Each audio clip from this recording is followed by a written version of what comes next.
தமிழ் இலக்கியங்கள் தொல்காப்பியர் காலம், மூவேந்தர் காலம், பல்லவர் காலம், இடைக்கால சோழர் காலம், பாண்டியர் காலம், விஜயநகர வேந்தர் காலம், முகமதியர் காலம், மேல்நாட்டவர் அதாவது கிறிஸ்துவர் காலம் என்கின்ற படிநிலைகளில் வளர்ச்சியடைந்து வந்துள்ளன. சமணம், பௌத்தம், சைவம், வைணவம் என்கின்ற நிறுவனச் சமயங்கள், அவை வழங்கிய இலக்கிய கொடைகள், இஸ்லாம் மற்றும் கிறிஸ்துவ இலக்கிய பங்களிப்புகள் தமிழ் மொழியின் வளர்ச்சிக்கு உதவின என்பதில் சிறிதும் ஐயமில்லை. சமயங்கள் பல்வேறாய் முகிழ்ந்து அரும்பினாலும் அவை ஒன்றே என்கின்ற பரம்பொருள் என்ற கடவுளை மையமிட்டே எடுத்துரைக்கின்றன. எனவேதான் பாரதியார் ஆத்திச்சூடி இளம்பிறை அணிந்து மோனத்திருக்கும் முழுவெண் மேனியான் கருநிறம் கொண்டு பார்க்கடல் மிசை கிடப்போன் மகமது நபிக்கு மறையருள் புரிந்தோன் இயேசுவின் தந்தை என பல மதத்தினர் உருவகத்தாலே உணர்ந்து உணராது பலவகையாக பரவிடும் பரம்பொருள் ஒன்றே, அதனியல் ஒளியுறும் அறிவாம், அதனிலை கண்டார் அல்லலை அகற்றினார், அதனருள் வாழ்த்தி அமர வாழ்வு எய்துவோம். ஆன்றோர்கள், சான்றோர்கள், ஆசிரியர்கள், உலகத்தமிழ் மாணவர்கள் அனைவருக்கும் என் மகிழ்வான வணக்கம். இன்று நாம் காண இருப்பது சமய இலக்கிய அரங்கம். இந்த சமய இலக்கிய அரங்கம் மாணவர்களுக்கு மிகவும் பயனுள்ளதாக இருக்கும் என நம்புகின்றேன். சமய இலக்கியங்களில் இருக்கும் தமிழ்ச்சுவையை மாணவர்கள் உணர வேண்டும் என்ற நோக்கத்திலேயே 4 தமிழ் அறிஞர் பெருமக்கள் உங்களுக்காக உரையாற்ற இருக்கிறார்கள். மெய்கண்டாரின் சைவநெறி என்ற தலைப்பில் சீர்காழி சொற்கோ சைவ சித்தாந்த மாமணி முனைவர் கோதண்டராமன் அவர்களும், நம்மாழ்வாரின் நற்றமிழ் என்ற தலைப்பில் ஆந்திர பல்கலைக்கழக பேராசிரியர் முனைவர் பொருணைக்கா மாரியப்பன் அவர்களும், வீரமாமுனிவரின் தமிழ்ப்பற்று என்ற தலைப்பில் கேரள பல்கலைக்கழக பேராசிரியர் முனைவர் அ. கெப்சி ரோஸ்மேரி அவர்களும், இஸ்லாம் மெய்ஞான இலக்கியம் என்ற தலைப்பில் காஞ்சிபுரம் பச்சையப்பன் மகளிர் கல்லூரி தமிழ்துறை தலைவர் முனைவர் மு. நஜ்மா அவர்களும் உரையாற்ற இருக்கிறார்கள். இவர்கள் 4வரும் மிகச்சிறந்த தமிழ் ஆளுமைகள். அவர்களை மகிழ்ந்து வணங்குகின்றேன். மேலும் என்னுடைய உலகத் தமிழ் மாணவர்கள் இதை கேட்டு பயன்பெற வேண்டும் என்ற ஒற்றை கோரிக்கையை முன்வைத்து உங்களிடமிருந்து விடைபெறுகின்றேன். நன்றி, வணக்கம். நான் உங்கள் முனைவர் சே. அஜித்தா, துறை தலைவர், தமிழ் உயராய்வுத்துறை, திருவிக அரசு கலைக்கல்லூரி, திருவாரூர். தமிழால் இணைவோம். மீண்டும் ஒருமுறை உங்கள் அனைவருக்கும் என்னுடைய வணக்கத்தையும் நன்றியையும் கூறி விடைபெறுகின்றேன். நன்றி, வணக்கம்.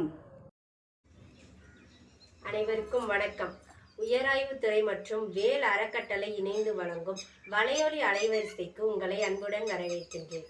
இன்று சிறப்பு நிகழ்ச்சியாக தமிழ் இலக்கிய அரங்கம் நடைபெற இருக்கிறது. வாங்க நண்பர்களே, காணொலிக்கு செல்வோம். அனைத்து நெஞ்சங்களுக்கும் அன்பு வணக்கம். ஔவை பாடிய பெருமை மிகு தமிழில் ஐயன் தீட்டிய குரலின் தனிச்சிறப்பில் மெய்கண்டாரின் துதிப்பாடி பெறும் கீர்த்தியின் வழி நின்று உலக நட்புறவுகளின் மன இனிமையோடு மெய்கண்டாரின் சைவ நெறியை பற்றி நம்முடன் உரையாற்ற வருகிறார் திருவாரூர் திருவிக அரசு கலைக்கல்லூரி தமிழ் பேராசிரியர் சீர்காழி பொற்கோ ஐயா கோதண்டராமன் அவர்கள். தன்னுடைய இளங்கலை பட்டப்படிப்புகளிலேயே பல்கலைக்கழகம் முதலிடம் பெற்றவர். பல்வேறு ஆய்வுகள் செய்து சிறப்பு பரிசுகள் பெற்றவர். இலக்கண புலமையுடைய இவர் ஆசிரியர் ரத்னா விருது, முத்தமிழ் விருது, சொல் வித்தகர் விருது, பல்திறன் சாதனையாளர் விருது, அப்துல் கலாம் விருது, பேராசிரியர் மாமணி விருது, பெரியார் விருது என விருதுகள் பல பெற்றவர். தொல்காப்பிய மரபுகள், இலக்கிய பாகுபாடுகள், உள்ளதன் நுணுக்கம் போன்ற பல்வேறு நூல்களை வெளியிட்டுள்ளார். உளவியல் சிந்தனைகளில் உலா வருபவர். கருத்தரங்கம், பயிற்சி வகுப்புகள், ஆய்வு திட்டம் போன்றவற்றை நடத்தி ஒரு தலைமை பண்பாளராக திகழ்ந்து வருகிறார். நாயன்மார் வரலாற்றை வெளிக்கொணர்வதை தம் தலையாய கடமையாக கொண்டு செயல்பட்டு வருகிறார்.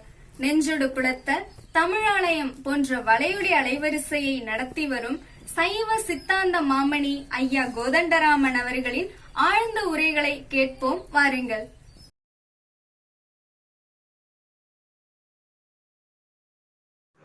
திருச்சிற்றம்பலம். சாத்திர நெறியை தூவென தள்ளி தன் முனைப்பு எனும் மது மாந்தி பூத்திரல் காவில் துளைமது கரம்போல் புள்ளிய பொறிவழி ஓடி மீ திகழ்கின்ற மூவகை பசுக்கள் வெறியலா ஒடுங்க முன் 4 சூத்திரம் தன்னால் யாத்த மெய்கண்டார் துணையடி வாழ்த்தி வணங்குகின்றேன். மெய்கண்டாரின் சைவ நெறி என்னும் தலைப்பில் ஓர் சிற்றுரை ஆற்ற வாய்ப்பினை ஏற்படுத்தி தந்த உயராய்வு மற்றும் வேல் அறக்கட்டளை வலையொலி அலைவரிசை மற்றும் வேல் அறக்கட்டளையின் நிர்வாகி சிந்தனை சிற்பி முனைவர் சே அஜிதா அம்மையார் அவர்களுக்கு என் நெஞ்சாங்கூட்டில் நிறைந்திருக்கின்ற நன்றி கலந்த வணக்கத்தை முதற்கண் உரித்தாக்கிக் கொள்கின்றேன். தமிழர் வாழ்வில் சைவமும் தமிழும் இணைந்தே வளர்ந்து வந்தது என்பது வரலாற்று உண்மை. பழந்தமிழ் நூல்களில் சிவன் என்ற சொல் எடுத்தாளப்படவில்லை. எனினும் சிவனின் பண்பு பெயர்கள் பல காணப்படுகின்றன. செம்மை என்ற தமிழ் சொல்லை அடிப்படையாக கொண்டே சிவன் என்ற சொல் வந்தது என ஆய்வாளர்கள் கருதுகின்றனர். சிறந்தது பயிற்றல், சிறப்பெனும் செம்பொருள் போன்ற தொடர்கள் சான்றுகளாக அமைகின்றன. தமிழர் நாகரிகம் சிந்து சமவெளி நாகரிகத்தின் தொடர்ச்சி என்பதை நாம் ஏற்றால் சைவ சமயம் வேத நாகரிகத்திற்கும் முற்பட்டது என நாம் கொள்ள வேண்டும்.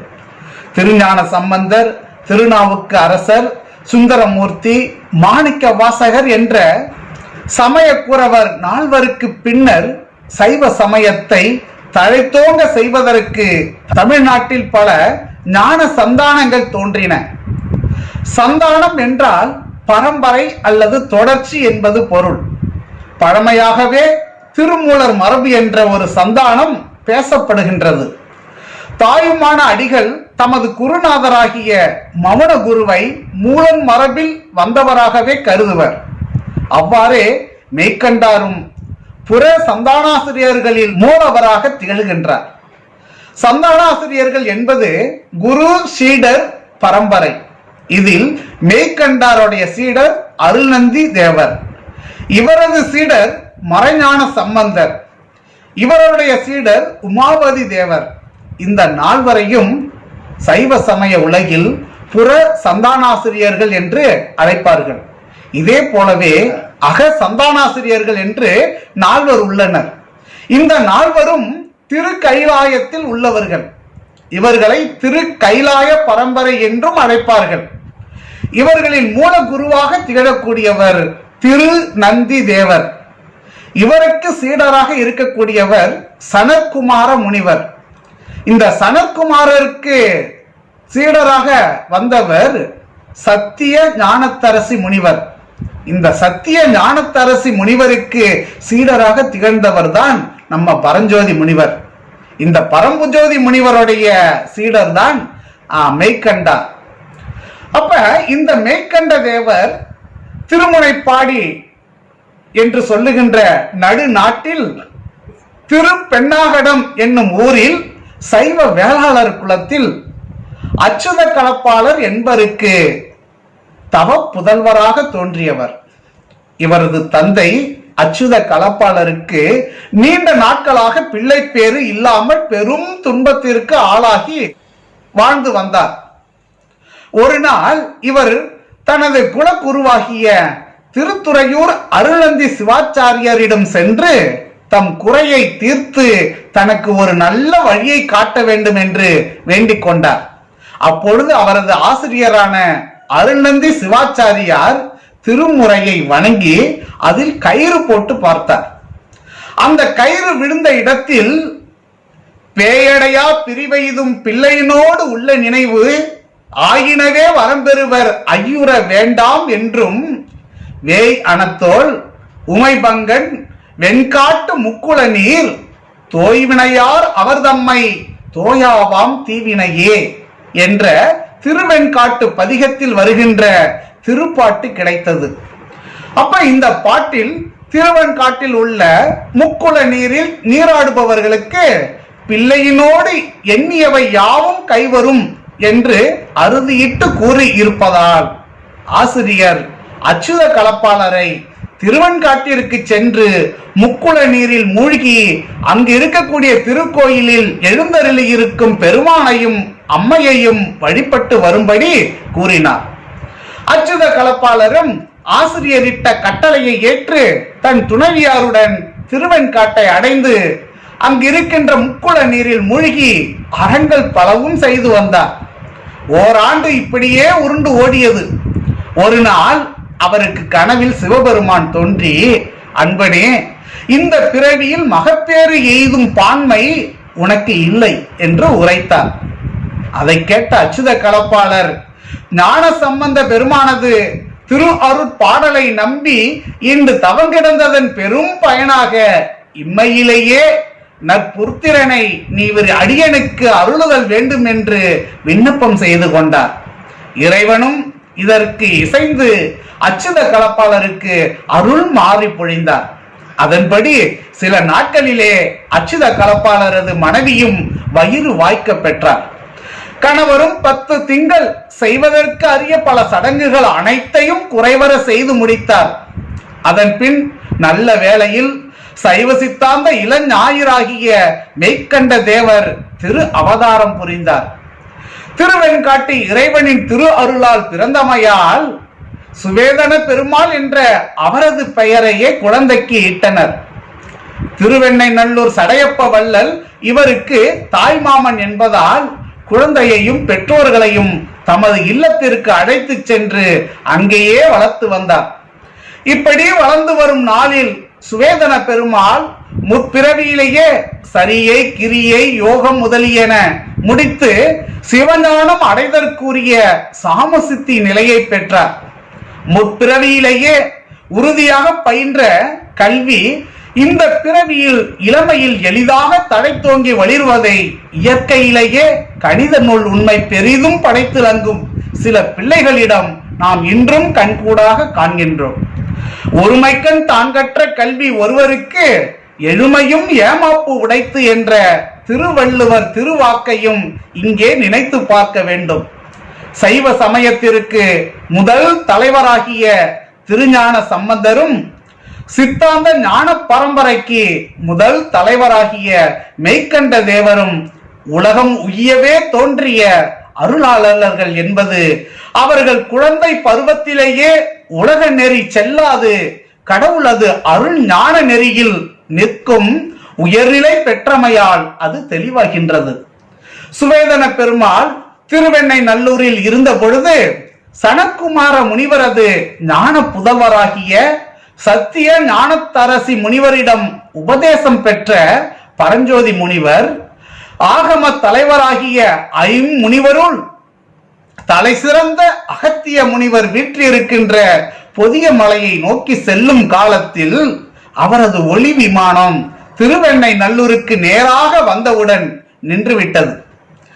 அந்த குறிப்பை உணர்ந்த பரஞ்சோதியார் சுவேதன பெருமாளை கண்டு அவருக்கு மெய் உணர்வு அளித்து மெய்கண்டார் என்ற தமது ஞான தந்தையின் திருநாமத்தை சூட்டிச் சென்றார். சிவபெருமான் தக்க பக்குவம் அடைந்தாருக்கு தானே குருவாய் வந்து உணர்த்துவது பெரும்பான்மையும் தமது பேரன்பை வெளிப்படுத்தும் விதமாகவே கொள்ள வேண்டும். இங்கே சிவனே பரஞ்சோதியார் வடிவில் சோதியாய் வந்து உணர்த்தினார் என்றுதான் நாம் கொள்ள வேண்டும். மெய்கண்டார் கலைஞானம் அனைத்தையும் திருவெண்ணெய்நல்லூரில் எழுந்தருளி இருக்கின்ற பொல்லா பிள்ளையாரிடம் கேட்டு சிந்தித்து தெளிந்தார். பின்பு அவர் தான் பெற்ற இன்பம் இவ்வையகம் பெற வேண்டும் என திருவுள்ளம் கொண்டு சிவஞான போதம் என்னும் சைவ சித்தாந்த தலைமணி ஞான நூலினை இயற்று அருளினார். அந்த சிவஞான போத நுண்பொருளை அவர்பால் கேட்டு தெளிந்தோர் 49 மாணவர்கள். இந்த மாணவர்கள் பரம்பரை வாயிலாகவே இத்தமிழ்நாடு எங்கும் சித்தாந்த அறிவு சுடர் கொளுத்தும் ஒளி நிலையங்களாகிய திருமடங்கள் ஏற்பட்டன. முதல் மாணவர் பரம்பரையில் வந்த நமச்சிவாய தேசிகரால் நிலைபேறு எய்திய மடம் திருவாவடுதுறை ஆதீனம். அதே பரம்பரையில் வந்த ஞான சம்பந்த, அதாவது குரு ஞான சம்பந்த தேசிகரால் தருமபுர ஆதீனம் ஏற்படுத்தப்பட்டது. மெய்கண்ட தேவரது மாணவருள் முதல் மாணவராய் நின்றவர் அவரது தந்தையாருக்கு குலகுருவாகிய, அதாவது இவர் பிறப்புக்கு வழிகாட்டிய அருள்நந்தி சிவாச்சாரியார். இவர் எப்படி இவருக்கு சீடராக வந்தார் என்பதையும் நாம் இங்கு அறிந்து கொள்ள வேண்டும்.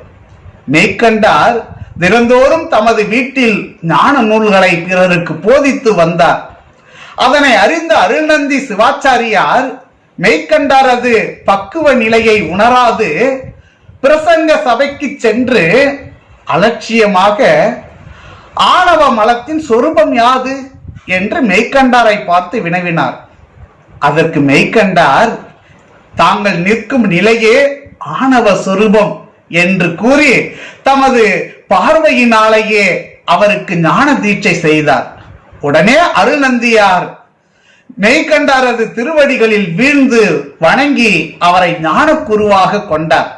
இவ்வாறாக மெய்கண்ட தேவர் தமது மாணவர்கள் 49 பேருக்கு உண்மை பொருள் உணர்த்திய பின்னர் நனவிலேயே அதீதத்தை புரிபவராய் இடையராது சமாதி நிலையில் இருந்து ஐப்பசி திங்களில் சுவாதி நாளில் சிவபெருமானோடு 2 கலத்தலாகிய பரமுத்தியை அடைந்தார். தில்லை அம்பலம். எழில்மிகு எண்ணங்களால் ஏற்றமிகு வாழ்வமைத்து பாரெங்கும் பேர் சொல்ல பட்டினி கிடந்தாலும் பழந்தமிழை சிரம் தாங்க தூக்கத்தையும் தொலைத்த மனம் கொண்டவர்தான் ஆந்திர மாநிலம் திராவிட பல்கலைக்கழக தமிழ் மொழி மற்றும் மொழிபெயர்ப்பியல் துறை பேராசிரியர் ஐயா மாரியப்பன் அவர்கள். 100க்கும் மேற்பட்ட ஆய்வரங்குகள், கருத்தரங்குகள், 4 பன்னாட்டு கருத்தரங்குகள், தேசிய கருத்தரங்குகள் நடத்தியவர் என பன்முக திறமை பெற்றவர். இதுவரை 6 புத்தகங்களை வெளியிட்டுள்ளார். இவர் இளம் தமிழ் ஆய்வாளர் விருது, பன்மொழி செம்மல் விருது, பைந்தமிழ் செம்மல் விருது போன்ற விருதுகளை பெற்றுள்ளார். DU தமிழ் வலையொலி அலைவரிசையின் மூலம் தமிழ் இலக்கியங்களை முன்னெடுக்கும் இவர் மாணவர்களுக்கு இலவச UGC நெட் வகுப்புகள் நடத்தி வருகிறார்.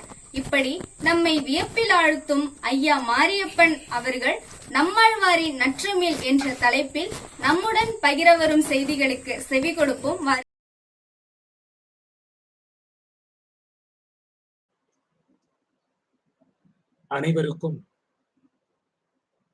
அனைவருக்கும் என்னுடைய பணிவான வணக்கத்தினை தெரிவித்துக் கொள்கின்றேன். வேல் அறக்கட்டளை, உயராய்வு மற்றும் வேல் அலைவரிசை இணைந்து நடத்தக்கூடிய இந்த சமயம் சார்ந்த உரை வீச்சிற்கு என்னையும் பேச அனுமதித்த வாய்ப்பு வழங்கிய அருமை சகோதரி அஜிதா அவர்களுக்கு என்னுடைய முதற்கண் நன்றியை தெரிவித்துக் கொள்கின்றேன். நம்மாழ்வாரின் நற்றமிழ் என்று சொல்லக்கூடிய பொருண்மையிலே பேசுவதற்காக ஒரு 15 நிமிடங்கள் உங்களிடையே உரை செய்வதற்கு விளைகின்றேன்.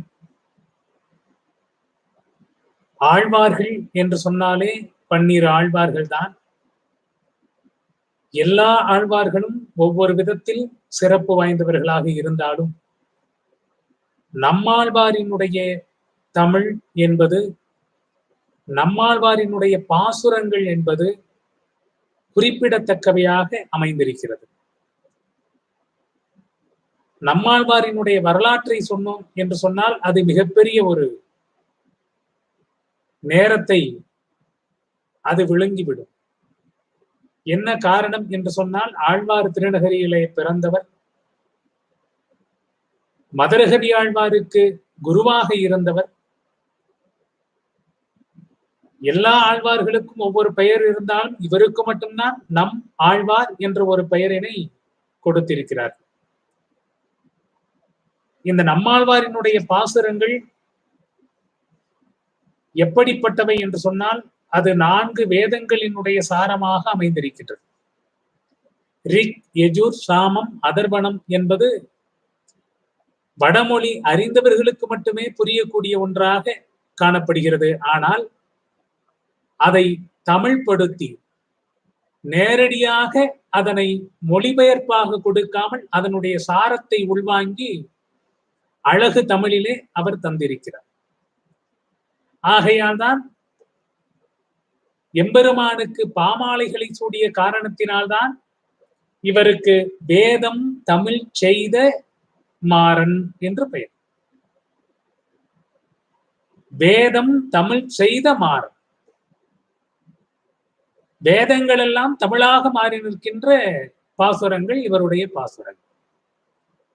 நம்மாழ்வாரினுடைய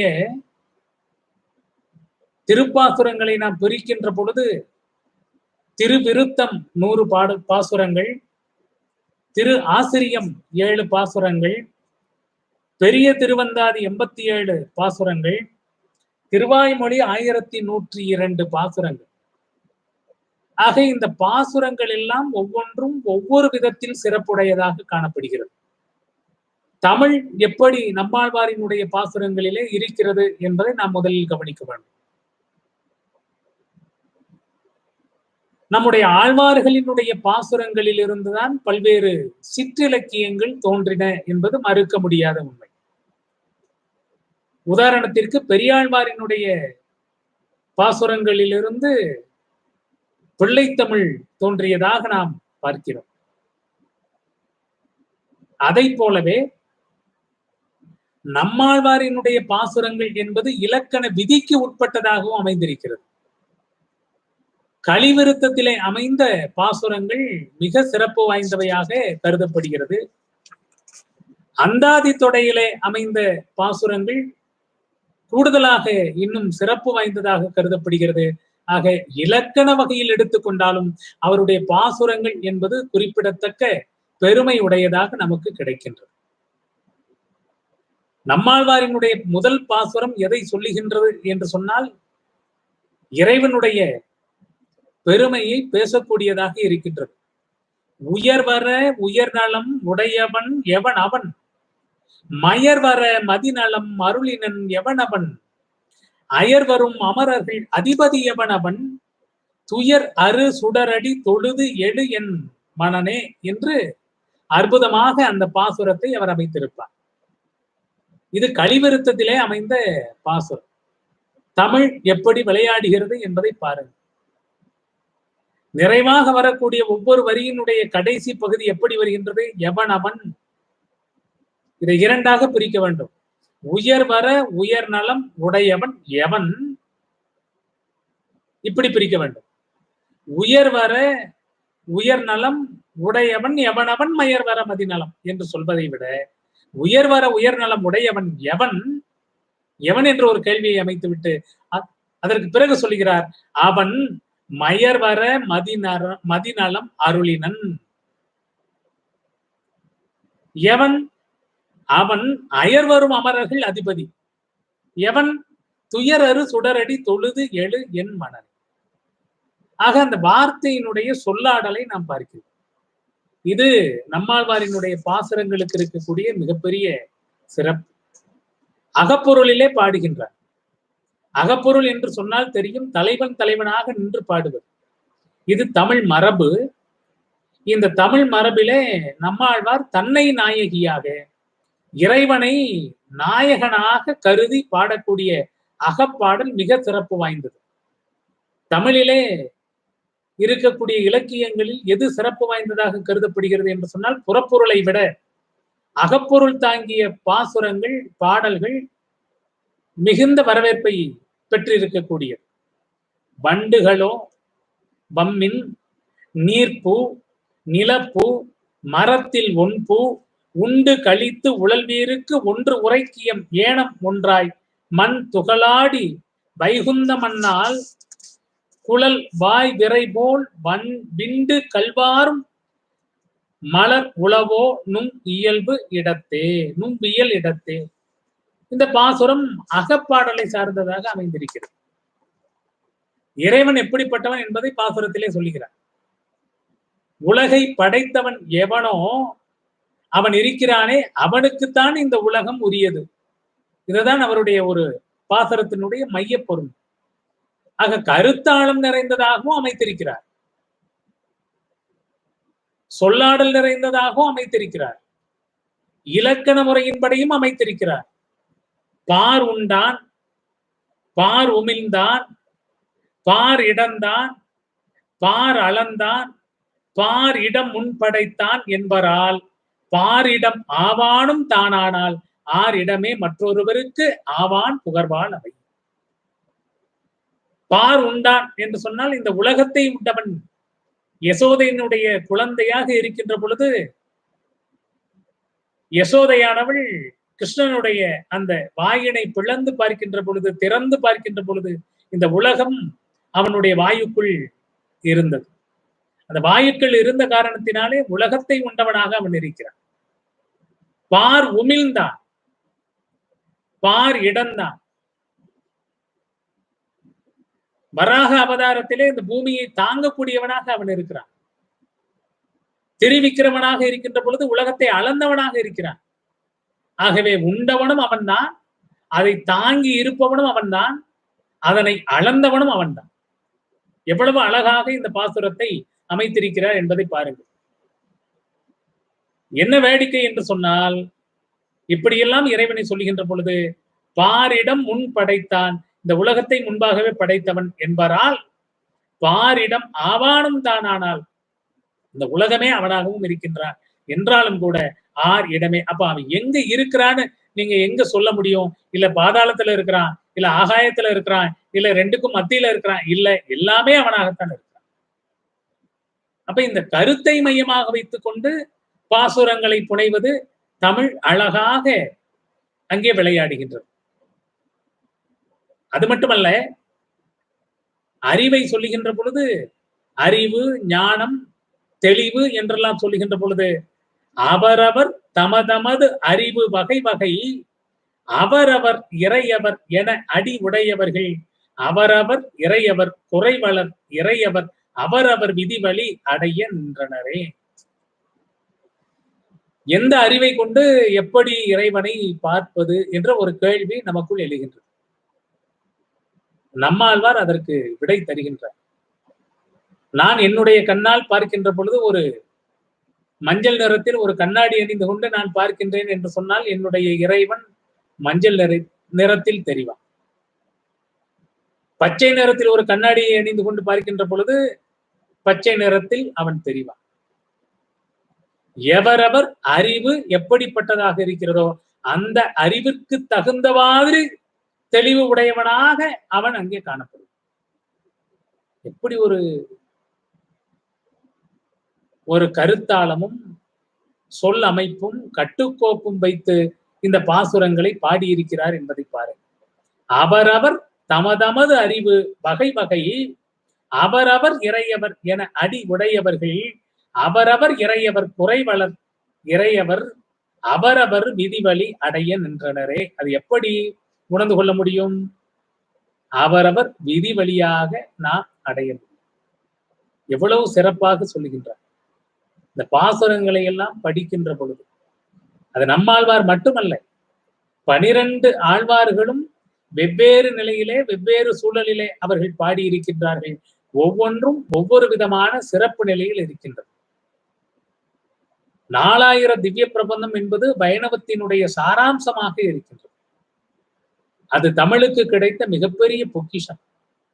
ஆகவே நம்முடைய அன்பர்கள் வாய்ப்பு கிடைக்கின்ற பொழுது இந்த பாசுரங்களை எல்லாம் எடுத்து பாடி அனுபவித்து பார்க்க வேண்டும்.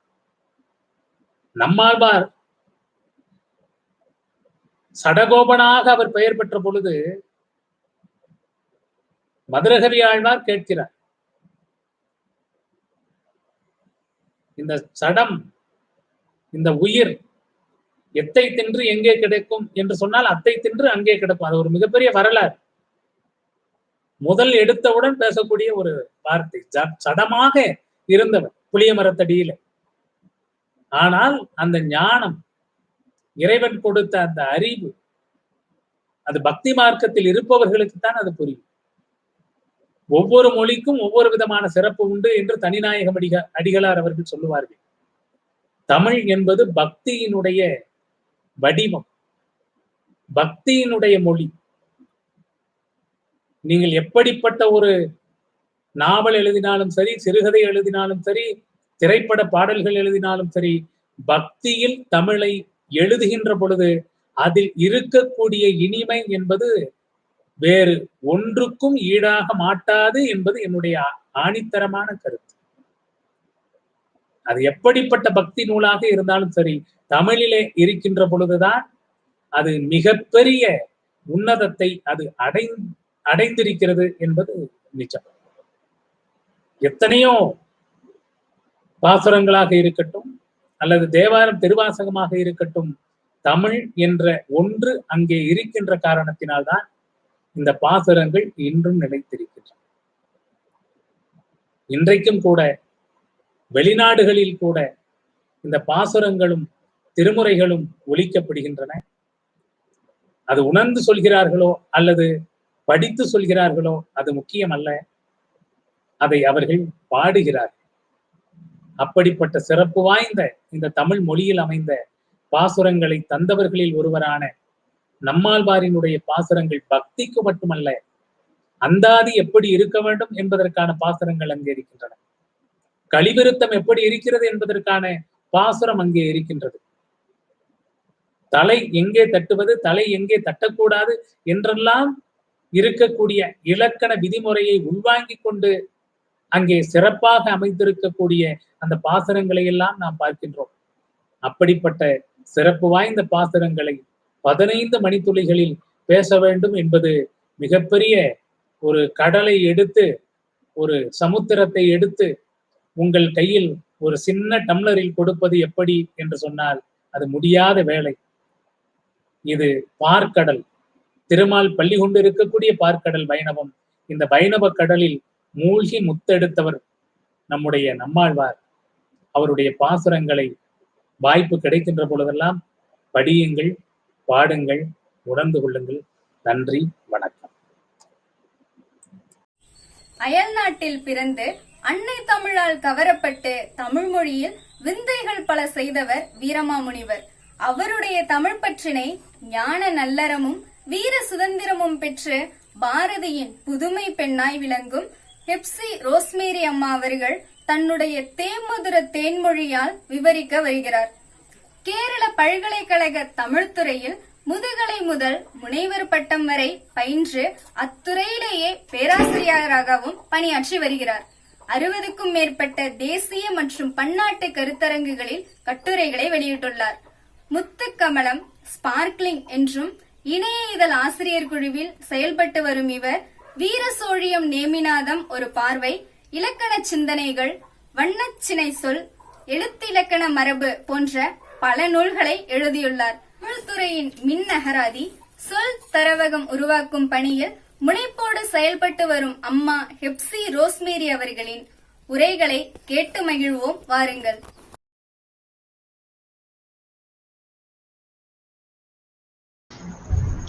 அனைவருக்கும் வணக்கம். இருந்தமிழே உன்னால் இருந்தேன், இமையோர் விருந்தமிழ் என்றாலும் வேண்டேன் என்று தமிழ்த்தாயை வணங்கி, உயராய்வு வேல் அலைவரிசையும் வேல் அறக்கட்டளையும் வழங்கும் சமய இலக்கிய அரங்கிற்கு இந்த இணைப்பிலே இணைந்திருக்கும் அத்துணை நல்லுள்ளங்களையும் அன்போடு வரவேற்றுக் கொள்கின்றேன். முனைவர் சே. அஜிதா அவர்கள் தொடர்ந்து பல இணைய அரங்குகளை ஏற்பாடு செய்து உலகளாவிய சாதனை புரிந்துள்ளார். அன்பிற்கும் மதிப்பிற்கும் உரிய முனைவர் சே. அஜிதா அவர்களுக்கு வாழ்த்துக்களையும் பாராட்டுக்களையும் தெரிவித்துக் கொள்கின்றேன்.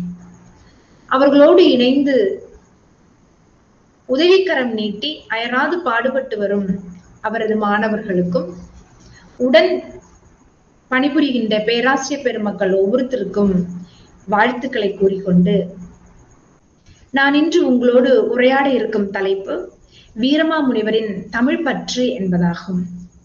அவரது தமிழ் பற்றை வீரமாமுனிவர் இயற்றிய தேம்பாவணி வாயிலாக எடுத்துரைப்பது இவ்வுரையின் நோக்கமாக அமைகின்றது. இவ்வுரையை 3 நிலைகளிலே நிகழ்த்தலாம் என்று நினைக்கின்றேன். ஒன்று, வீரமாமுனிவரும் அவரது படைப்புகளும், தேம்பாவணியும் அதன் சிறப்பும், தேம்பாவணியில் தமிழ் இலக்கியம் என்ற நிலைகளிலே நாம் இதனை காண்போம். முதலாவதாக, வீரமாமுனிவரும் அவரது படைப்புகளும்.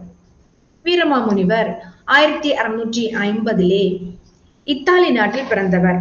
அவரது இயற்பெயர் கான்ஸ்டன்டின் ஜோசப் பெஸ்கி என்பதாகும். கிறிஸ்தவ மார்க்கத்தை பின்பற்றி கிறிஸ்தவ குருவாக விளங்கிய அவர் கிறிஸ்தவ மதத்தை பரப்பும்படியாக 1710 இந்தியாவில் வந்தார். மதப்பரப்பை நோக்கமாக கொண்டாலும் தமிழ் மீதுள்ள ஆர்வத்தால் தமிழகம் வந்த பாதிரியார் சுப்ரதீப கபிராயர் என்னும் புலவரிடம் தமிழ் பயின்று 23 நூல்களை தமிழ் எழுதியுள்ளார் என்பது குறிப்பிடத்தகுந்தது. இவர் இங்கு மதத்தை பரப்புவதற்காக வந்தபோது தமிழகத்தில் உள்ள நிலை அல்லது தமிழகத்தில் உள்ள சமூக சூழல் எந்த வண்ணம் இருந்தது என்று பார்க்கும்போது அங்குள்ள மக்கள் கல்வியற்றவர்களாகவும் தூய்மை பேணாதவர்களாகவும் இருந்தனர்.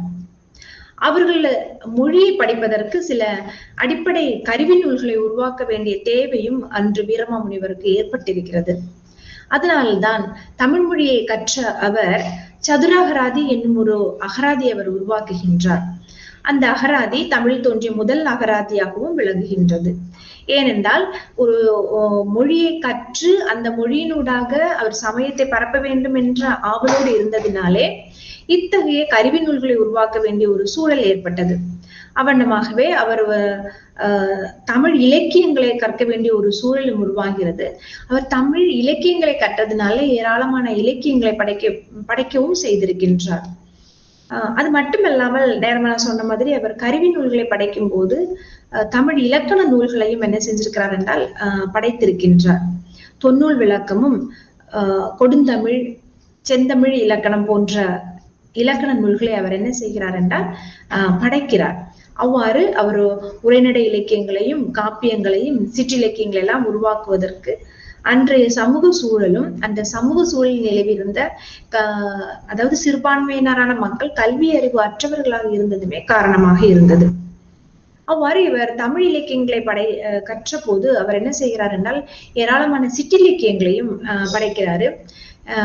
கத்தேரிய அம்மாள் அம்மானே என்பதும், திருக்காவலூர் கலம்பகம், அடைக்கல நாயகி அம்மாள், கலிவெண்ப அன்னை, அழுங்கல் அந்தாதி, அடைக்கல மாலை, வண்ணம், வேதியர் ஒழுக்கம், வேத விளக்கம், ஞான கண்ணாடி, பேத மறுத்தல் போன்ற பல இலக்கியங்களையும் அவர் என்ன செய்கிறார் என்றால் படைக்கின்றார். அவண்ணமாகவே அவர் ஒரு உரைநடை இலக்கியமாக பரமார்த்த குரு கதையை அவர் படைக்கிறார். அது தமிழில் தோன்றிய முதல் அங்கத நூலாக போற்றப்படுகிறது. அப்போ இவ்வாறு தமிழ் இலக்கியங்களை கற்ற அவர் அந்த இலக்கியங்களுக்கு ஏற்பவே பல சிற்றிலக்கிய கொள்கைகளை பரப்பக்கூடிய அல்லது சிற்றிலக்கியங்கள் வாயிலாக அவரது மத கருத்துக்களை பரப்பிக்கக்கூடிய பல இலக்கியங்களையும் அவர் படைத்தார். அதே மாதிரி அங்க மக்கள் எப்படி இருந்தாங்க அப்படின்னா தூய்மையற்றவர்களாக இருந்தனர். அந்த காலத்துல நிறைய நோய்கள் என்ன செஞ்சிருக்குன்னா பரவி இருக்குது.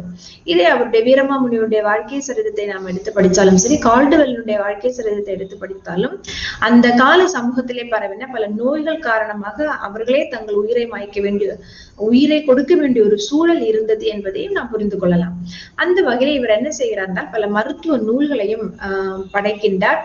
நசகாண்டம், நவரத்தின சுருக்கமாலை, வைத்திய சிந்தாமணி, சுரமஞ்சரி, பஞ்சாட்சர மூலி எண்ணெய் போன்ற உள்ளிட்ட 15க்கும் மேற்பட்ட மருத்துவ நூல்களையும் அவர் எழுதியுள்ளார். இன்னமும் திருக்குறள் உள்ள அறத்துப்பாலையும் பொருட்பாலையும் அவர் என்ன செஞ்சிருக்கிறார் என்றால் லத்தீன் மொழியிலே மொழிபெயர்த்திருக்கிறார்.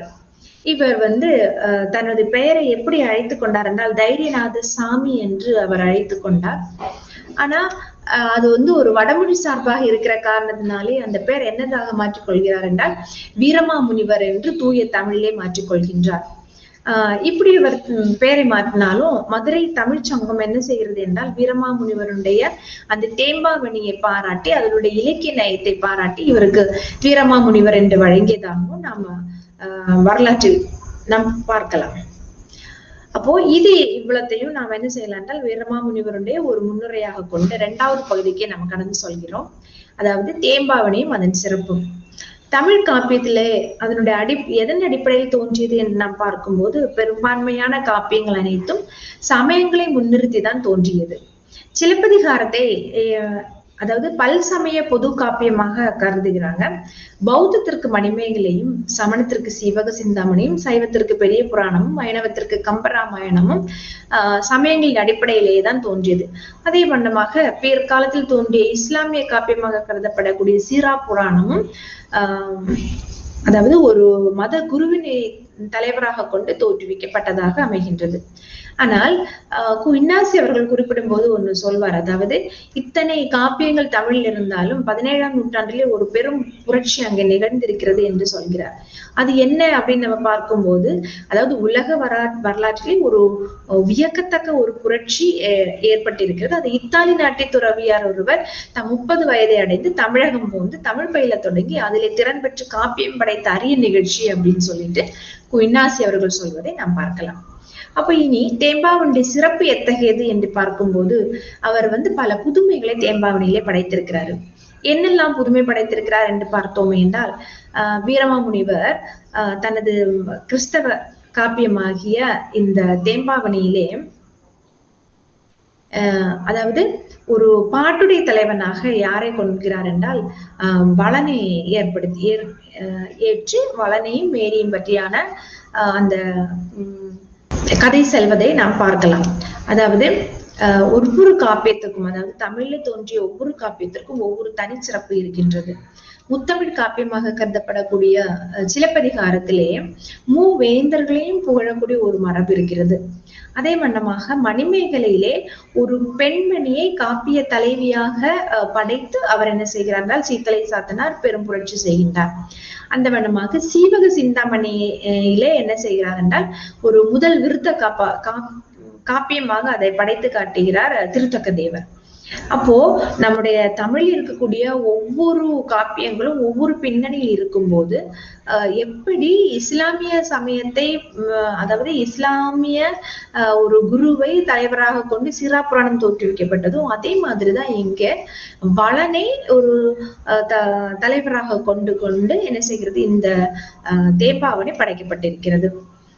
அதிலும் இன்னொரு சிறப்பு என்னதென்றால், தமிழிலே தோன்றிய அத்தனை காப்பியங்களும் அதாவது வளர்ப்பாலும் பிறப்பாலும் வாழ்வாலும் தமிழர்களாக இருந்த புலவர்கள் தான் இயற்றியிருக்கிறார்கள். ஆனா வீரமாமுனிவரோ இத்தாலியை பிறந்தவர். அவர் என்ன செய்கிறாரு, இங்க அதுக்கு தமிழ் கற்று தமிழ்ல என்ன செய்கிறாரு படைத்திருக்கிறார்கள். அது ஒரு பெரும் புதுமையாகத்தான் காணப்படுகிறது.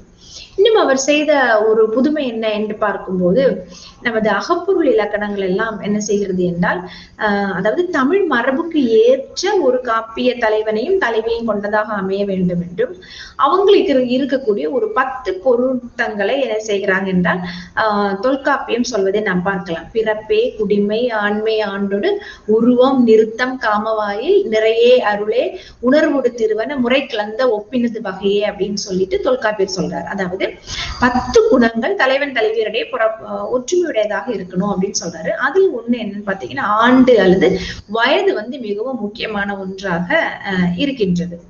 அப்போ நம்முடைய அகப்பொருள் விளக்கம் என்ன சொல்கிறது என்றால், ஒரு தலைவனுக்கு என்ன இருக்கணும்னா ஈரட்டாண்டுன்னா 16 வயதும், தலைவிக்கு ஈராறு 12 வருஷம் என்ன செய்யணும்னா அவங்களுடைய தலைவன் தலைவியருக்கு இருக்கக்கூடிய வயது வரம்பு அவர் சொல்றார்.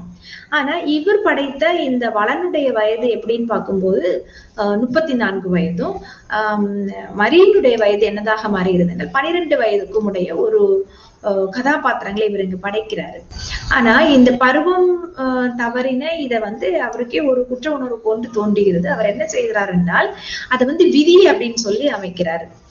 வண்ணமாம் கவிஞர் வயது 7 கொள் தன்னாம் கலைதை துளிர்தாள் கொடிய எண்ணான் கொடுமோர் வைதேகினேம் தென்னாம் கொடியான் செய்யவான் விதியே அப்படின்னு சொல்றாரு. அதாவது அவள் விதிப்படி என்ன செய்கிறாளாமா, 32 வயது நிரம்பின ஒரு புருஷனை திருமணம் செய்து கொள்வதாக அங்க என்ன செய்கிறார், அமைக்கிறார். அதாவது தமிழுடைய காப்பிய மரபுக்கு ஏற்ப இது ஒரு விதியால் தான் இந்த மாதிரி நிகழ்ந்தது என்று அவர் வைக்கிறார். இரண்டாவது அவர் செஞ்ச புரட்சி என்ன அல்லது புதுமை என்ன அப்படின்னு பார்க்கும்போது, அதாவது சந்த வேறுபாடுகளுடைய எண்ணிக்கையில அவ்வளவு பெரிய ஒரு மாற்றத்தை உண்டு பண்ணியிருக்கிறாரு. அவர் தனது முன்னுரையில சொல்றாரு, தேம்பாவணி முன்னுரையிலேயே கம்பன் தமது 12,016 பாடல்கள்ல 87 வகையான சந்தங்களை என்ன செஞ்சிருக்கிறாரு, பாவினங்களையும் வகைகளையும் வகைப்படுத்தி இருக்கிறாரு. ஆனா நானும் 3615 பாடல்கள்ல 90 வகையான சந்தங்களை பற்றி காட்டி இருக்கிறேன் அப்படின்னு சொல்றாரு. அப்போ நம்ம கம்பனை விட இவர் என்ன செய்கிறாரு, 90 வகையான சந்தங்களை பயன்படுத்தி காப்பியத்தை சிறப்பிச்சிருக்கிறார் என்பது குறிப்பிட்டு சொல்ல வேண்டிய ஒரு விஷயம். அடுத்தது காப்பிய தலைவன் அதாவது ஒரு சிறந்த காப்பியத்துக்குள்ள தூது போவது ஒரு மரபு. அப்ப இதுல என்ன புரட்சி செஞ்சுக்கிறாண்டால், அந்த வளனே என்ன செய்கிறாரு, தன் நாட்டுக்கு தூது போகிற மாதிரியான அந்த பாட்டுடை தலைவனே தூது போகிற மாதிரியான இதையே அமைச்சிருக்கிறாரு. இனி இந்த தேம்பாவணிக்கு வேற எந்த மாதிரியான மொழிபெயர்ப்புகள் எல்லாம் வந்திருக்குது அப்படின்னு பார்க்கும்போது, தேம்பாவணிக்கு பலர் என்ன செஞ்சிருக்காங்க, உரை எழுதி இருக்கிறாங்க. அதிலும் விருத்தி உரையும் தோன்றி இருக்குது அப்படிங்கிறது குறிப்பிடத்தகுந்த ஒன்று. அதுல ஜெஹராவ் முதலியார் அவர்கள் 1887 வசன காவியத்தை படைக்கிறாரு. அதே மாதிரி 1865 கீர்த்தனைகளாக இந்த தேம்பாவணியுடைய கதைகள் வெளிவருது. அதே மாதிரி 1912 இந்த கதைகள் எல்லாம் சுருக்கி ஒவ்வொரு இளம்பகத்திற்கும் ஒவ்வொரு கதைக்கூறுகளை கொண்ட வடிவமாக என்ன செஞ்சிருக்கின்றால் நூல்கள் வெளியாக இருக்கிறது. இன்னும் இந்த தேம்பாவணியில் உள்ள பல பாடல்கள் என்ன செஞ்சிருக்காங்கன்னா ஆங்கிலத்துல மொழிபெயர்த்திருக்கிறாங்க. அதுல எல்லிஸ் 1819 சில பாடல்களை மொழிபெயர்த்ததாக குறிப்பிட்டு செல்கிறார். இனி மூன்றாவது பகுதியில் நாம் கடந்து செல்ல இருக்கிறோம். என்னன்னா, தேம்பாவணியில் தமிழ் இலக்கியம் பற்றிய செய்திகள் அப்படிங்கிறதுதான். அப்போ அதாவது இவர் தமிழ் மீது பற்று காரணமாக பல தமிழ் இலக்கியங்களை கற்று தமிழ் மரபுக்கு ஏற்ப அல்லது தமிழ் மரபுக்கு ஒவ்வாத இலக்கியங்களை படைக்காமல் தமிழ் மரபோடு ஒன்றிணைந்து செல்லக்கூடிய வகையிலே தமது படைப்புகளை படைத்திருக்கிறார் அப்படிங்கிறதுதான் அந்த தேம்பாவணியுடைய சிறப்பு. அப்போ இவர் முக்கியமா அறக்கருத்துக்களை வலியுறுத்தும் போது என்ன சொல்லிட்டு போறாங்க என்றால், அதாவது கல்வியில நன்கு கற்ற சான்றோர்கள் என்ன செய்யறாங்களாமா, இன்பத்தை வெறுத்து வீடு பெறதான் விரும்பி நிக்கிறாங்க அப்படிங்கிற நிலையில ஒரு பாடல் ஒன்று நாட்டுப்படலத்தில் அமைஞ்சிருக்குது. அஞ்சிலார் எதிர் அடுக்கிய கல்லெல்லாம் கடந்தே எஞ்சிலா இழைத்த தீல் மருதமும் நீக்கி துஞ்சிலா நதி தொடர்ந்து அகல் கருங்கடல் நோக்கல் விஞ்சை யாரெல்லாம் வெறுத்த வீடு இவரறியின்றே அப்படின்னு சொல்கின்றாரு. அதாவது அறிவுடையவர்கள் எல்லாரும் என்ன செய்யறாங்க, அறிவுடையவர்கள் எல்லாம் என்ன செய்யறாங்க என்றால் உலக இன்பங்களை வெறுத்து வீடு பேராகிய இன்பத்தை தான் பெறுவாங்க அப்படின்னு சொல்றாரு. அப்போ இதே கருத்து உள்கொள்ளக்கூடிய ஒரு திருக்குறள் இருக்குது. சார்பு உணர்ந்து சார்பு கட ஒழுகின் மற்ற அழைத்து சார்தரும் நோய் அப்படின்னு சொல்றாரு. அதாவது உலக இன்பங்கள்ல சாராமல் மெய் ஞான பொருளை சார்ந்து வந்தால் என்ன செய்யுமாம், பிறவியாக துன்பம் அரும் அப்படின்னு சொல்லிட்டு திருக்குறளில் சுட்டி செல்வதை நாம் காணலாம். அதே மாதிரி ஐம்புலன்களை அடக்கி வாழக்கூடிய நிலையில அறம் தான் சிறந்தது அப்படிங்கிற கருத்துல அவர் என்ன செய்கிறார் என்றால், நோக்க இன்பு உளம் நுகர ஒன்முளிரையோடு ஆம்பல் நீக்கலா ஏல நீர்மர கலை என கட்டல் ஆக்கம் மாக்கினும் அறநிழந்து ஆவது கேடன்று அப்படின்னு சொல்றாரு. அதாவது வயல்வெளிகள்ல நெல் பயிரிடக்கூடிய அந்த வயல்ல நெல்களோடு சேர்ந்து என்ன செய்தாமாம், தாமரை மலர்களும் ஆம்பல் மலரும் வளர்ந்து நிக்குது அப்படின்னு சொல்றாரு. அப்போ இந்த ஆம்பலையும் தாமரையும் என்ன செய்யறது இல்லைன்னா நெல்லோடு சேர்த்து அவங்க அறுவடை செய்யறது இல்லை. இது நெல்லில் விளைந்த ஒரு களையாக என்ன செய்யறாங்கன்னா அந்த ஆம்பலையும் தாமரையும் உழைத்தியர்கள் என்ன செய்யறாங்க, தூக்கி தூர போடுவதாக அவர் வர்ணிச்சிருக்கிறாரு. அப்ப இதே மாதிரிதான் எது அப்படின்னா, அதாவது அறம் கருதாது வந்த பொருட்கள் எல்லாம் நன்மை பயக்காது என்றும் அறத்தோடு வந்த பொருள் தான் என்ன செய்யுமோ நன்மை பயக்கும் அப்படிங்கிற நிலையில அவர் இந்த பாடலை அமைச்சிருக்கிறாரு. இதே கருதைதான் திருக்குறள் எப்படி வருது அப்படின்னா, அரணினும் இன்பமீனும் திறன் அறிந்து தீதின்றி வந்த பொருள் அப்படின்னு சொல்றாரு. அரணும் இன்பமும் எங்க வரும்னா தீது இல்லாம நம்ம உழைத்து வந்த பொருள் தான் ஈட்டும் அப்படிங்கிற மாதிரி சொல்றாரு. அப்போ இவர் உவமையப்படுத்துறதுலதான் வேறுபடுறாங்களே ஒழிய கருத்துக்கள் ரெண்டு ஆசிரியர்களுக்கும் என்ன செய்தல்லது தமிழ் புலவனுடைய மரபுக்கு ஏற்பதான் வீரமாமுனிவர் தமது தேம்பாவணியை படைத்துள்ளார். அதுக்கு அடுத்த ஒரு முக்கியமான ஒரு விஷயம் என்னன்னு பாத்தீங்கன்னா, தமிழர்களுடைய பண்பாடுகள்ல மிகவும் முக்கியமான ஒரு பண்பாடு என்னன்னா விருந்தோம்பல் தான். அப்ப விருந்தோம்பல் ஒரு பெரிய அறமாக அன்றைக்கு கருதப்பட்டிருந்திருக்கிறது. அப்போ அதாவது தமிழர்கள் எப்படி விருந்தினர்களை உபசரிக்கிறதுல முன்னணியில நிக்கிறாங்களோ அதே மாதிரி எருசலேம் மக்கள் என்ன செய்யறாங்களாமா, விருந்தினர்கள் இல்லைங்கிற கவலைப்பட்ட மாதிரி ஒரு பாடல் எதுல வருதுன்னா நகர்படலத்துல வருகிறது. மருந்தோடு ஈகல் அரிது அன்பு உளம் மலிகின்றன மறவோர் விருந்தோடு உண விருந்தினர் இல்லை என்று உளம் மெலிவர் அப்படின்னு சொல்றாரு. அதாவது விருந்தோடு உண விருந்தினர் இல்லை என்று உளம் மெலிவர் அப்படின்னு சொல்றாரு. அதாவது விருந்தினர்களை என்ன செய்யறதுல, அதாவது வர்ற விருந்தினர்களை ஓம்பி அவங்களுக்கு வேண்டிய பணிவிடைகளை செய்யக்கூடிய விருந்தினர்கள் இல்லை அப்படின்னு சொல்லிட்டு எருசலேம் மக்கள் ரொம்ப வருத்தப்பட்டதாக இந்த இதை அமைச்சிருக்கிறாரு. இதை வாசித்த போது என்ன ஞாபகம் வந்தது அப்படின்னு பாத்தீங்கன்னா, திருக்குறள் தான் எனக்கு ஞாபகம் வந்தது. செல்விருந்து ஓம்பி வருவிருந்து காத்திருப்பான் நல்விருந்து வாரத்தவருக்கு அப்படிங்கிறது அந்த குறள். அதாவது தான் வீட்டுக்கு வந்த விருந்தினர்களை என்ன செய்யறாங்களாமா, உபசரித்து விட்டு இன்னும் எப்படா விருந்து வரும்னு சொல்லி காத்திருக்கிறவன் அவன் மோட்சத்துக்கு செல்லும் போது இறைவர்கள் எல்லாம் அவனை என்ன செய்வாங்களாமா, நல்விருந்தாக அவனை ஏற்றுக்கொள்வாங்க அப்படிங்கிறது திருக்குறள். இதே கருத்து தான் கண்ணகி தன் கணவனை பிரிந்து விருந்தினர்களை உபசரிக்க முடியல அப்படின்னு சொல்லி கவலைப்படுறதாக அமையுது. அப்போ இது தமிழர்களுடைய பண்பாடு. விருந்தினர்களை தன் வீட்டுக்கு வந்த விருந்தினர்களை உபசரிக்க வேண்டும் என்பது தமிழர்களுடைய பண்பாடு. அப்ப அந்த பண்பாட்டினோட அடிப்படையில தான் எருசலேம் மகரத்தார் என்ன செய்யறாங்களாமா, விருந்தினர்கள் இல்லை என்று கவலைப்பட்டதாக அவர் என்ன செய்கிறாரு, தமது இலக்கியத்தை என்ன செய்கிறாரு, படைச்சிருக்கிறாரு. அப்போ விருந்தினர்களை ஓங்கும்போது ஒரு சிறந்த பண்பாக அவரை ஏற்றுக்கொண்டதோடு மட்டுமல்லாம அந்த பண்பாட்டின் அடிப்படையிலேயே தமது நூலையும் அவர் என்ன செஞ்சிருக்கிறாரு, படைச்சிருக்கிறாரு. அதே மாதிரி இனி கடைசியா ஒரே ஒரு விஷயத்த மட்டும் சொல்லிட்டு போறேன். அதாவது கிறிஸ்தவ மார்க்கத்துல இந்த 7 பிறப்பு அப்படிங்கிற ஒரு கான்செப்ட் இல்லவே இல்லை. ஆனா அவர் என்ன செஞ்சிருப்பாருன்னா, வீரமாமுனிவர் திரும்ப மறுபடி பிறக்கக்கூடிய ஒரு அனுபவத்தை வைத்து அவர் தமது காவியத்தை படைச்சிருப்பாரு. அதாவது ஊழ்வினை கோட்பாடு இருக்கிறது. ஊழ்வினைங்கிறது நாம நல்லது செஞ்சா நல்லது கிடைக்கும், தீயது செஞ்சா தீயது கிடைக்கும் அப்படிங்கிற ஒரு விஷயத்த பரலோக ராஜ்யத்துக்கு ஒப்பிட்டு அவர் என்ன செஞ்சிருப்பாருன்னா சொல்லி இருப்பாரு.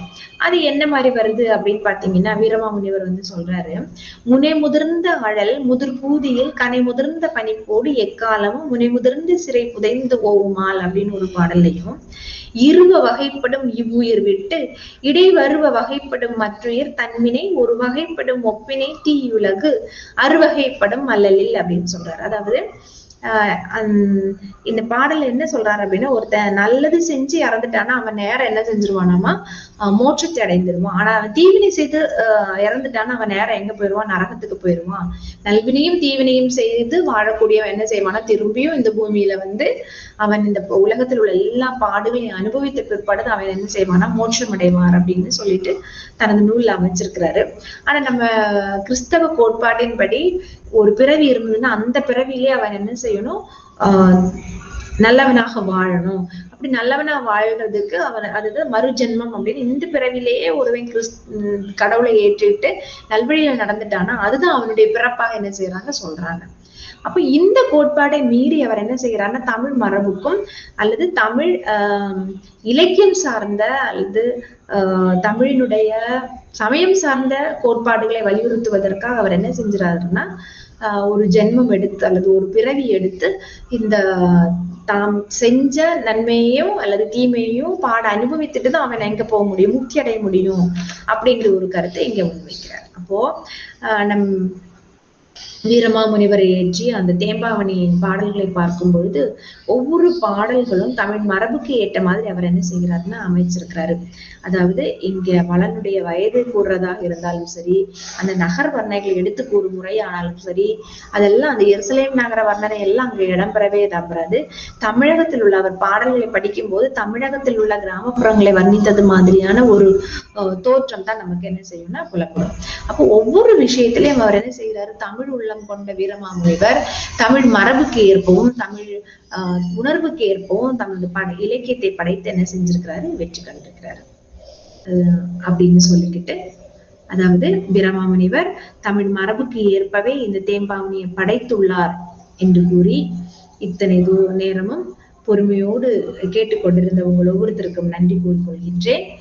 இந்த வாய்ப்பினை எனக்கு அளித்த முனைவர் சி அஜிதா அவர்களுக்கும் துறை சார்ந்த பேராசிரியர் பெருமக்களுக்கும் ஒவ்வொருத்தருக்கும் நன்றி கூறிக்கொண்டு விடைபெறுகிறேன். நன்றி, வணக்கம். சாத்திரங்கள் பல பல கற்று சௌரியங்கள் பல பல செய்து மூத்த பொய்மைகள் யாவும் அழித்து மூடக்கட்டுக்கள் யாவும் தகர்த்து பாரதியின் இளைய நங்கையாய் வாழ்ந்து வருகிறார் காஞ்சிபுரம் பச்சையப்பன் மகளிர் கல்லூரியின் தமிழ்துறை தலைவர் நஜ்மா அம்மா அவர்கள்.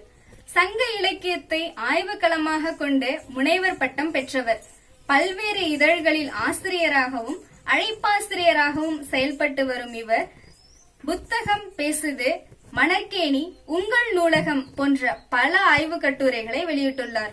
கனடா மற்றும் சிங்கப்பூர் போன்ற பல்கலைக்கழகங்களில் உரை வழங்கிய இவர் தற்போது நமக்காக இஸ்லாம் மெய்ஞான இலக்கியம் என்ற தலைப்பின் கீழ் வழங்கும் உரையை கேட்டு மகிழ்வோம், வாருங்கள்.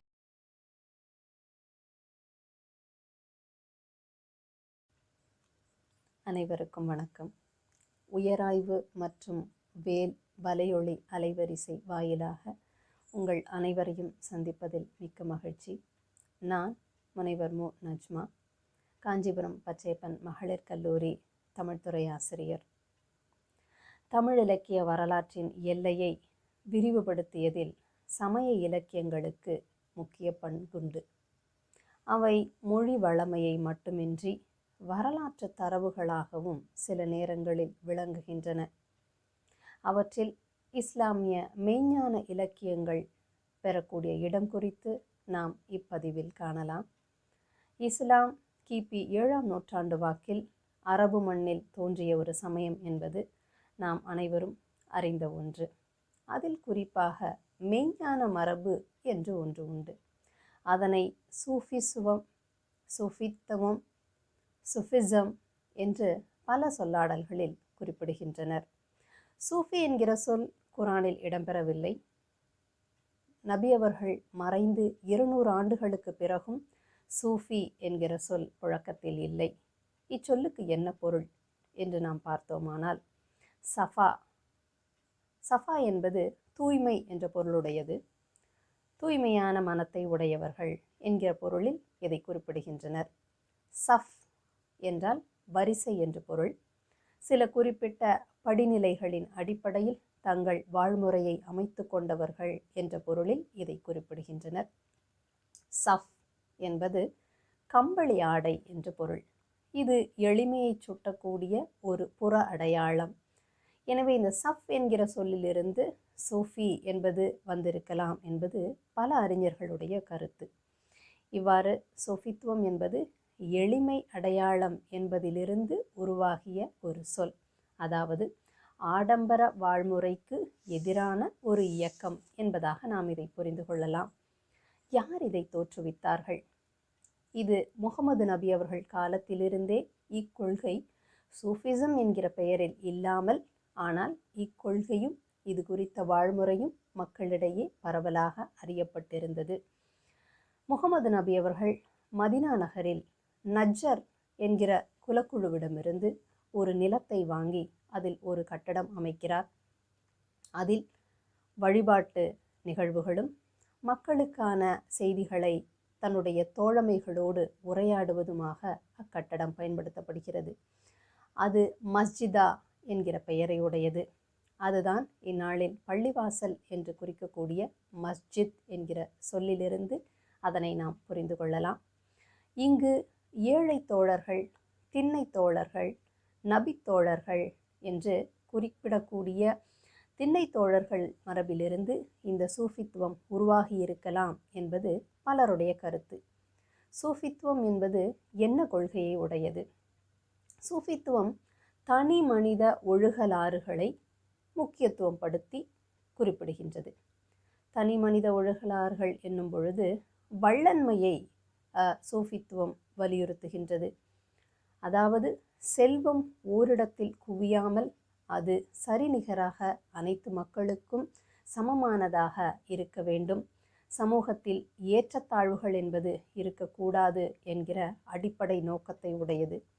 அதனை வலியுறுத்தக்கூடிய எளிமை, பொறுமை முதலிய குணாம்சங்களை தம் வாழ்முறையாக கொண்டிருக்க வேண்டும் என்பது சூஃபித்துவ கொள்கைகளில் சில. மொத்தத்தில் சொல்ல வேண்டுமானால் தன்னிச்சையாக இன்பங்களை துறப்பதே சூஃபித்துவம் என்கிறார் அபுல் ஹசன் நூரி என்று சொல்லக்கூடிய சூஃபி ஞானி. சூஃபிகள் பயணத்தை மிக முக்கியமான மரபாக கொண்டிருக்கின்றனர். இந்த பயணம் என்பது எந்த ஒன்றிலும் ஒரு பிடிபாடு இல்லாமல் எதையும் தனக்காக வைத்துக்கொள்ள வேண்டும் என்கிற சிந்தனையை தோற்றுவிக்காத ஒரு நடைமுறை. எனவே சூஃபி ஞானிகள் பயணத்தில் மிகுந்த ஈடுபாடு உடையவர்களாக உள்ளனர். பயணம் என்பது நம் வீட்டிலிருந்து கிளம்பி மீண்டும் வீட்டிற்கு திரும்பும் பயணம் கிடையாது. எதுவும் தனக்கு சொந்தம் இல்லை, எல்லாமும் இறைவனின் படைப்பு என்று ஓரிடத்திலிருந்து ஓரிடம், ஓரிடத்திலிருந்து ஓரிடம் என்று நகர்ந்து கொண்டே இருக்கக்கூடிய ஒரு வாழ்முறை பயணம். அதைத்தான் அவர்கள் மேற்கொண்டிருந்தனர். அதன் பிறகு இந்த உலகை அவர்கள் எப்படி பார்க்கிறார்கள்?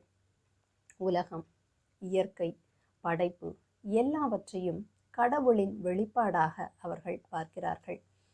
என்றால் உலகம் வேறு கடவுள் வேறா என்று கேட்டால் உலகையே கடவுளாக பார்க்கின்றனர். இதன் உச்சமாக சில நேரங்களில் மனிதன் தன்னிடத்தையே கடவுளை உணர முடியும் என்று குறிப்பிடுகின்றனர். ஃபனா என்பது தான் என்னும் நிலையை அழித்து தானே கடவுளாக மாறுதல் என்கிற ஒரு கோட்பாடு. இதனை நாம் பௌத்தத்தில் உள்ள நிர்வாணா என்கிற கொள்கையோடு ஒப்பிட்டு பார்க்க முடியும். இந்த சூஃபிச மரபு எந்த அடிப்படையில் பரவலாக்கம் செய்யப்பட்டது என்று கேட்டால் பல நடைமுறைகளை இவர்கள் கையாண்டார்கள். இவை இயக்கங்களாக பரப்பப்பட்டன. பல இயக்கங்கள் உள்ளது. இவ்வியக்கத்தை நாம் தரீக்காக்கள் என்கிற சொல்லாடல் மூலம் புரிந்து கொள்ளலாம். தரீக்காக்கள், பல தரீக்காக்கள் இருந்தன. அதில் இந்தியாவில் அதிகமாக பின்பற்றப்பட்ட தரீக்கா காதிரியா தரீக்கா என்பது. இந்த தரீக்கா என்பது யார் இந்த நடைமுறையை தோற்றுவிக்கிறார்களோ அவர்களுடைய பெயரின் வாயிலாக அடையாளம் காணப்படுகிறது. இந்த காதிரியா தரீக்கா என்பது அப்துல் காதர் ஜீலானி என்பவருடைய கொள்கைகளை அடிப்படையாக கொண்டது என்பதால் காதிரியா தரீக்கா என்று பெயர் பெற்றது. இது இந்தியாவில் மிக அதிகமாக பரவலாகம் பெற்ற ஒரு கொள்கையாகும். இது டெல்லி சுல்தான் ஆட்சி காலத்தில் இந்தியாவில் சூஃபிசம் பரவுவதற்கான ஏது நம்முடைய வரலாற்றில் மிக எளிமையாக அப்பொழுது காணப்பட்டது. தமிழகத்தில் கிபி 10ஆம் நூற்றாண்டு வாக்கில் சூஃபிசம் என்பது பரவத் தொடங்கியதாக வரலாற்றறிஞர்கள் குறிப்பிடுகின்றனர். அதில் நத்தாஷா என்பவர் முதலாக தமிழகத்தில் குடியேறிய தமிழக சூஃபி ஞானி என்று குறிப்பிடுகின்றனர். இவர் திருச்சியில் அடக்கம் செய்யப்பட்டுள்ளார். இன்றைக்கும் அந்த அடக்கஸ்தலம் என்பது காணப்படுகின்றது. இவர் மட்டுமின்றி கிபி 12ஆம் நூற்றாண்டு வாக்கில் சையத் இப்ராஹிம், அவர் ஏர்வாடியில் அடக்கம் பெற்றவர். அதே 12ஆம் நூற்றாண்டைச் சேர்ந்த முத்துப்பேட்டை நகரில் அடக்கம் செய்யப்பட்ட ஷேக் தாவூத், 16ஆம் நூற்றாண்டு வாக்கில் தோன்றிய நாகூர் ஷாஹுல் ஹமீத், தக்கலை பீர் முகமது போன்றோர்களெல்லாம் தமிழகத்தில் குறிப்பிடத்தக்க சூஃபி ஞானிகளாக விளங்கியவர்கள். இவர்கள் பெயர்களை எல்லாம் நீங்கள் கேட்கும் பொழுதே உங்களுக்கு இந்த இடங்களிலெல்லாம் தர்காக்கள் காணப்படுகின்றனவே என்று தோன்றலாம். ஆம், சூஃபி ஞானிகளுடைய வரலாற்றை நாம் தர்கா பண்பாட்டோடு சேர்த்து காண வேண்டிய அவசியம் உள்ளது. இவர்கள் பாடிய பாடல்களையே நாம் மெய்ஞான இலக்கியங்கள் என்று குறிப்பிடுகின்றோம். இந்த மெய்ஞான இலக்கியங்களில் தக்கலை பீர் முகமது அப்பாவினுடைய இலக்கியங்கள் மிக அதிகமாக நமக்கு கிடைக்கின்றன. அது மட்டுமின்றி நாம் மிக அதிகமாக கேள்விப்பட்ட இலக்கியங்கள் யாருடையவை என்று கேட்டீர்களானால் குணங்குடி மஸ்தான் சாஹிபுடைய பாடல்கள். இவருடைய பாடல்களை நாம் பாடத்திட்டங்களில் பயின்றிருப்போம், கேட்டிருப்போம். அவர்கள் மட்டுமின்றி ஞானியார் சாஹிபு, ஆண் சூஃபிகள் மட்டுமின்றி பெண் சூஃபிகளும் பெண் சூஃபிகளுடைய பாடல்களும் நமக்கு கிடைக்கின்றன. அதில் குறிப்பிடத்தக்கவர்களாக ஆசியா உம்மா, தென்காசி ரசூல் பீவி முதலியவர்கள் குறிப்பிடத்தக்கவர்கள். 100க்கும் மேற்பட்ட சூஃபி ஞானிகளுடைய பாடல்கள் நமக்கு கிடைக்கின்றன. இதில் 40 சூஃபி ஞானிகளுடைய வரலாறுகளை நம்மால் தொகுக்க முடிகிறது. மற்ற சூஃபி ஞானிகளுடைய பாடல்கள் மட்டும் கிடைக்கின்றன. அவர்களுடைய வரலாற்றை நாம் இன்னும் தேட வேண்டிய கடப்பாட்டில் உள்ளோம். இந்த மெய்ஞான இலக்கியம் அல்லது சூஃபி இலக்கியம் என்பது எவற்றை பாடுகின்றது என்று கேட்டீர்களானால், நம்முடைய தமிழ்ச்சித்தர் இலக்கியத்தை படிக்கும் பொழுதும் இந்த சூஃபி மெய்ஞான இலக்கியத்தை படிக்கும் பொழுதும் பெருமளவில் நாம் வித்தியாசத்தை பார்க்க முடியாது. எனவேதான் இதனை நாம் இஸ்லாமிய சித்தர் மரபாக, இஸ்லாமிய சித்தர் இலக்கியங்களாக இவற்றை அடையாளம் காண்கின்றோம். இவ்விலக்கியங்கள் ஓரிரை கோட்பாடு, குரு வழிபாடு, யோக நெறிமுறைகள், நிலையாமை குறித்து பேசுகின்றது. அது மட்டுமின்றி சாதி சமய சடங்கு எதிர்ப்பு குறித்தும் இவர்கள் மிக அதிகமாக பாடியுள்ளார்கள். இந்த நெறிமுறைகளைத்தான் நாம் சித்தர் இலக்கியங்களிலும் பார்க்க முடியும். தாயுமானவர் பாடல்கள், திருமந்திரம், வள்ளலாருடைய திருவுருட்பா பாடல்களோடு கூட இம்மெய்ஞான இலக்கியங்களை நாம் ஒப்பிட்டு பார்க்க முடியும். உதாரணமாக, மத பேதம் ஓதும் மதிகெட்டவர்க்கு எட்டாத வான்கருணை வெள்ளம் என்று பாடுகின்றார் குணங்குடி மஸ்தான் சாஹிபு. இதையேதான் சாதியும் மதமும் சமயமும் பொய்யென ஆதியில் உணர்த்திய அருட்பெரும் ஜோதி. இவர்கள் 2 பேரும் சாதி மத பேதம் என்பதை எதிர்த்து பாடியவர்களாக உள்ளார்கள். இது ஒரு சிறு உதாரணம்தான். நிறைய பாடல்களை நாம் இந்த வள்ளலாருடைய பாடல்களோடும் திருமந்திரத்தோடும் தாயுமானவர் பாடல்களோடும் மிக நெருக்கமாக ஒப்பிட்டு பார்க்க முடியும். இந்த சூஃபித்துவம் என்பது மக்கள் மத்தியில் மிக சாதாரணமாக பரவி அனைவரும் அறிந்ததாக மட்டும் இருந்ததா, இது அனைவராலும் மிக எளிமையாக ஏற்றுக்கொள்ளப்பட்டதா என்கிற கேள்விகள் எல்லாம் வரலாம். இல்லை, சூஃபித்துவத்திற்கும் எதிர்ப்புகள் இருந்தது. அது 18ஆம் நூற்றாண்டு வாக்கில் சவுதி அரேபியாவில் தோன்றிய ஒருவர், முகம்மது இப்னு அப்துல் வஹாப் என்பவர் இந்த சூஃபித்துவத்திற்கு எதிராக பேசியவர். ஏன் அதனை எதிர்க்க வேண்டும்? அது குறிப்பிடக்கூடிய செய்திகள் எல்லாம் சாதாரணமாக மக்கள் ஏற்கக்கூடிய செய்திகளாகத்தானே இருக்கின்றது என்று கேட்டால், வஹாப் சொல்லக்கூடிய காரணம், இஸ்லாம் என்பது இறைவனை ஒருவனாக, அவன் இந்த உலகிலிருந்து வேறுபட்டவனாக, மனிதர்களிலிருந்து வேறுபட்டவனாக, தனித்துவம் மிக்கவனாக சுட்டுகின்றது. ஆனால் சூஃபித்துவம் என்பது தன்னில் இறைவனை காணலாம் என்று சொல்லும் பொழுது, தானே இறைவன் என்பது இஸ்லாமியத்தின் அடிப்படை தத்துவத்திற்கு எதிரானது என்று குறிப்பிட்டு இந்த சூஃபித்துவத்தை எதிர்த்து இந்த வஹாப் என்பவர் பல இடங்களில் தன்னுடைய கொள்கைகளை பரப்புகின்றார். அதனை மொத்தமாக தொகுத்து வஹாபிய கொள்கைகள் என்று நாம் அடையாளம் காணலாம். எனவே வரலாற்றில் சூஃபித்துவமும் வஹாபியமும் முரண்பட்ட கொள்கைகளாக விளங்கி நின்றன. இதனை சமய முரண்பாடுகளாக மட்டும் காணலாமா என்று கேட்டால் இல்லை, இதற்குள்ளும் சமய அரசியல் காணப்படுகின்றது. இந்த வஹாபிய கொள்கைகளை முன்னெடுப்பவர்கள் யார், சூஃபித்துவத்தை முன்னெடுப்பவர்கள் யார் என்கிற ஆய்வை நாம் மேற்கொண்டோமானால் இதற்கான அரசியல் பின்புலம் என்ன என்பதை நம்மால் புரிந்து கொள்ள முடியும். அது இந்த உரையின் வேறு நோக்கத்திற்கு இட்டு செல்லும் என்பதால் இந்த அளவில் மாத்திரம் நான் அதனை தொட்டு காட்ட விரும்புகின்றேன். எனவே மொத்தத்தில் தொகுத்து பார்க்க வேண்டுமானால், சமயங்களின் வரலாறு எல்லாம் ஒரு கோணத்திலிருந்து பார்த்தால் புரோகிதர்களுக்கும் தீர்க்கதரிசிகளுக்கும் இடையில் நடந்த போராட்டத்தின் வரலாறே என்று பிரித்தானிய மார்க்சிய அறிஞன் ஜான் லூயி குறிப்பிடுவது எனக்கு நினைவுக்கு வருகின்றது. எனவே இலக்கியங்களை நாம் எப்படி பார்க்க வேண்டும்? அதனை வெறும் புனைவுகளோடு சேர்ந்து கட்டமைத்த ஒரு மொழியின் விளையாட்டாக பார்க்கலாமா என்றால் நிச்சயம் இல்லை. இலக்கியங்கள் எல்லாம் சமூக வரலாற்றின் பின்புலத்தை விளக்கக்கூடிய தரவுகளாக விளங்குகின்றன. எனவே ஒரு இலக்கியத்தை நீங்கள் வாசிப்பீர்களானால் அதற்கான அரசியல் பின்புலம், சமூக பின்புலம், அவை தோன்றிய காலம், அவை எங்கு தோன்றியன என்ற நில அமைப்பிற்கான முக்கியத்துவம் என்று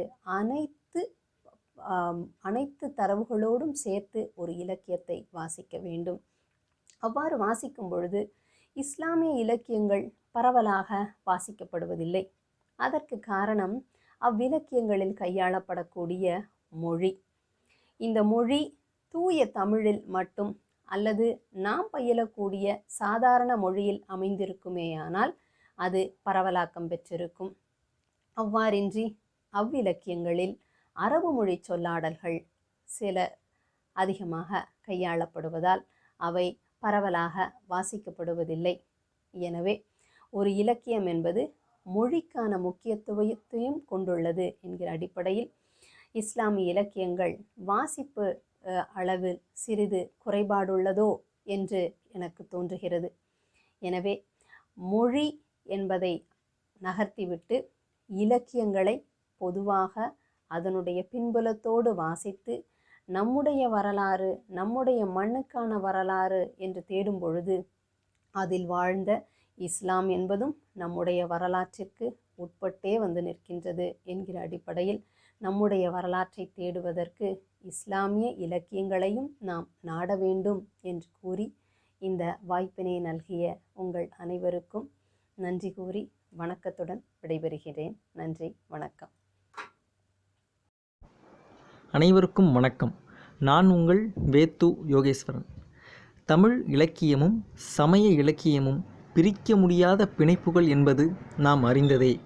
அத்தகைய சமய இலக்கியம் பற்றிய அற்புத தகவல்களை வழங்கிய சமய இலக்கிய அரங்கத்தின் சிறப்பு விருந்தினர்களான முனைவர் பொருணைக்க மாரியப்பன், முனைவர் ஹெப்சி ரோஸ் மேரி, முனைவர் மு நஜ்மா, முனைவர் சோ கோதண்டராமன் ஆகிய அனைவருக்கும் உயராய்வு மற்றும் வேல் மலையொலி அலைவரிசையின் சார்பாக மனமார்ந்த நன்றிகளை தெரிவித்துக் கொள்வதில் மிக்க மகிழ்ச்சி அடைகிறேன். மேலும் இந்த நிகழ்ச்சியின் தொகுப்பாளர்களாக இருந்து இந்த நிகழ்ச்சியினை அழகுற தொகுத்து தந்த தொகுப்பாளர் ஆர்த்தி ஆரோக்கியசாமி அவர்களுக்கும், மேலும் இந்த நிகழ்ச்சியின் தொகுப்பாளினி விஜே ஸ்னேகா அவர்களுக்கும், இந்த நிகழ்ச்சியினை ஒருங்கிணைத்து மற்றும் இயக்கி தந்த உயராய்வு மற்றும் வேல் அலைவரிசையின் இயக்குனர் மற்றும் திருவிக அரசு கலைக்கல்லூரி தமிழ் உயராய்வுத்துறையின் தலைவர் முனைவர் சே அஜித்தா அம்மையாருக்கும், இந்த நிகழ்ச்சியினை பார்த்து பகிர்ந்து பயனராக மாறிய அத்துணை நேயர்களுக்கும் எங்களின் மனமார்ந்த நன்றிகளை தெரிவித்து கொண்டு விடைபெறுவது உங்கள் வேத்து யோகேஸ்வரன். நன்றி, வணக்கம். இந்த காணொலி உங்களுக்கு பிடிச்சிருந்தா விரும்புங்க, ரொம்ப பிடிச்சிருக்கா பகிருங்க, ரொம்ப பிடிச்சிருந்தா கருத்துக்களை கருத்து பெட்டியில் பதிவு பண்ணுங்க, இன்னும் ரொம்ப பிடிச்சிருந்தா பயனர்களாக மாறுங்க. உங்களிடமிருந்து விடைபெறுவது உங்கள் விஜே ஸ்னேகா. நன்றி, வணக்கம்.